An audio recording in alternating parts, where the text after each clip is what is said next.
Question था कि जिंदगी की तकालीफ को कैसे कम किया जाए, यानी जो सफरिंग है, जो हम इतनी तकलीफ उठाते हैं, इतनी जिद्दोजहद करते हैं, सारा दिन परेशान रहते हैं, भाग दौड़ करते रहते हैं रोजी रोटी के लिए, झगड़े करते हैं, लड़ाइयाँ करते हैं, अम, फिर डिप्रेशन होता है, टेंशन होती है।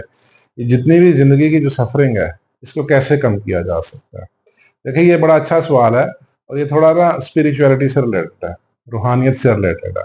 मैं इसको ना थोड़ा एक्सप्लेन कर देता हूँ कि जिंदगी की जितनी भी सफरिंग्स हैं, उसको कम करने का एक गुर है बेसिक। बाकी और देखिए, फैक्टर्स तो बहुत सारे टिप्स हैं छोटे छोटे, लेकिन एक बेसिक तरीका है। The first one, acceptance. आप कबूल कर लें, आप जो हैं, जैसे भी हैं, अपने आप को कबूल कर लें। आप तकलीफ में हैं, खुशी की हालत में हैं, परेशानी में हैं, जैसे भी हैं, उसको एक्सेप्ट कर लें। आप किताब पढ़ें, एकहार्ट टोले, एक राइटर है Eckhart Tolle, the power of now, यानी the power of present moment, हाल में रहने की ताकत।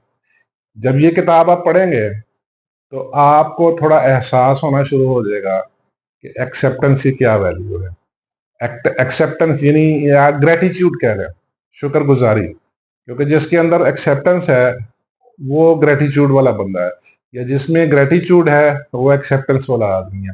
देखिए, ये असल बेसिक फिनोमेना है, जो बेस लाइन है कि जिंदगी की सफरिंग को कैसे कम किया जाए।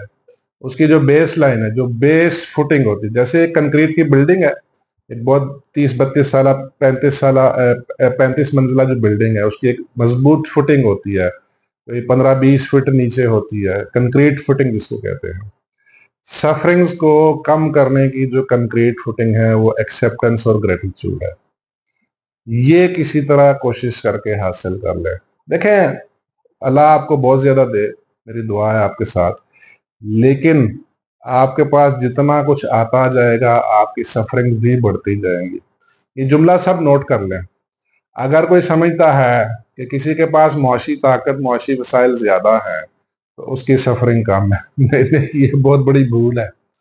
जितने वसाइल ज्यादा होते हैं, उतनी सफरिंग भी ज्यादा होती है, उतनी तकलीफें भी ज्यादा होती है। हाँ, तकलीफों की नेचर और तकलीफों का स्टाइल चेंज हो जाता है। ठीक है, जितने किसी के पास वसाइल कम है, मुआशी लिहाज से कमजोर है, ठीक है, पैसे के लिहाज से कमजोर है, वसाइल की कमी है, उसकी भी तकलीफें होंगी, लेकिन उसकी तकलीफों की नेचर डिफरेंट होगी। ठीक है, तो एज लॉन्ग एज अगर आप ग्रेटिट्यूड वाले हैं और एक्सेप्टेंस वाले हैं और the power of present, the power of now पे आपका जितना ज्यादा यकीन होगा, आपकी सफरिंग्स कम हो जाएंगी। एक नुक्ता। दूसरा नुक्ता, ये भी एक इंपॉर्टेंट नुक्ता है, ये वो है कि सेल्फ के लिए जीना छोड़ दें। जितनी जिंदगी आप सेल्फ के लिए जीते रहेंगे ना, अपने लिए, ठीक है, आप तकलीफ में रहेंगे। एज लॉन्ग एज जो ही आप सेल्फ के लिए जीना छोड़ेंगे, दूसरों के लिए जीना छोड़ेंगे, यानी सर्विसेज। ठीक है, मैं ये नहीं कह रहा आप लोगों में पैसे बांटना शुरू कर दे, ठीक है, किसी को अच्छी सोच देना भी किसी के लिए जीना होता है, किसी को थोड़ी छांव दे देना किसी के लिए जीना होता है, किसी को वो रास्ता दिखा देना किसी के लिए जीना होता है। जो आपके पास वसाइल हैं, जो भी वसाइल हैं, चाहे कम है चाहे ज्यादा है, ठीक है, उनमें से कुछ ना कुछ आप देना शुरू कर दें, जो आप दे सकते हैं। और सबसे अच्छा दिया हुआ वो क्या है? वो कोई अच्छी सोच है, कोई अच्छा मकसद है, कोई अच्छी डायरेक्शन है। ठीक है, ये ये इस चीज पे जरा गौर करें।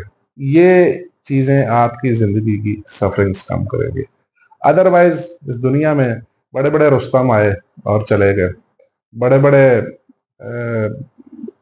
ताकतवर लोग, बड़े बड़े पैसे वाले, हैसियत वाले, इक़्तिदार वाले आए और चले गए, लेकिन जिंदगी में सफर ही करते रहे वो इन दी एंड। ठीक है, कामयाबियां उन्हीं को मिली, ठीक है, सफरिंग्स उन्हीं कम हुई जिन्होंने सेल्फ के लिए जीना तर्क कर दिया, जिन्होंने एक्सेप्ट कर लिया, ठीक है, जो ग्रेटिट्यूड वाले थे, उनको बड़ी कामयाबी मिली, उनकी सफरिंग्स कम थी। ठीक, ये मेरा जाती मुशाहिदा भी है। और जो इस पे लिटरेचर अवेलेबल है, जो किताबें अवेलेबल है, जो तहकीकात हुई हैं, जितने भी इस दुनिया में तहकीकात हुई हैं, जिसने भी की है वो इसी नतीजे के पहुंचा है कि जिंदगी की अगर सफरिंग्स कम करना चाहते हैं तो ये दो ही गुर है। एक तो सेल्फ के लिए जीना छोड़ दें, दूसरों के लिए जिए। यानी दूसरों के लिए जीने का मकसद ये है कि पर्पस बेस्ड लाइफ, कोई मिशन बेस्ड लाइफ, कोई गोल बेस्ड लाइफ जिसमें सर्विसेज लाजमी हो, और फिर सर्विसेज फ्री ऑफ कॉस्ट हो। कोई मुआवजा नहीं लेना, कोई पैसा नहीं लेना, बस देने का है।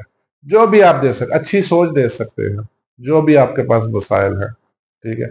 और दूसरा acceptance, the power of now. हाल में रहना सीखें। हाल में बहुत ज्यादा ताकत है, माजी में नहीं जाना। माजी में सिर्फ उतना जाना है कि वहाँ जो तल्ख तजर्बात हुए हैं उससे सीखें और उसको हाल में रहते हुए मुस्तकबिल के लिए इम्प्लीमेंट करें। बस इससे ज्यादा माजी में नहीं जाना। आप माजी में जाएंगे आपको पछतावे आएंगे, रिग्रेट्स, और परेशान होंगे। मुस्तकबिल में भी दूर लंबा नहीं सोचना, छोटा छोटा छोटे छोटे प्लान्स लेके चलें, आपको ज्यादा परेशानी नहीं होगी। गिविंग वाला मिजाज रखें, टेकिंग वाला ना रखें। टेकिंग वाला मिजाज जो है ना वो फिर सफरिंग्स पैदा करेगा। गिविंग वाला मिजाज जो है ना वो आपके लिए रहनुमाई लेके, वो आपके लिए सुकून लेके आएगा। ठीक है, तो ये आपके सवाल का जवाब था। तो मैंने कहा इसको एक शॉर्ट मैसेज में कन्वे कर दो, फिर कभी इस पर डिटेल गुफ्तगू करेंगे।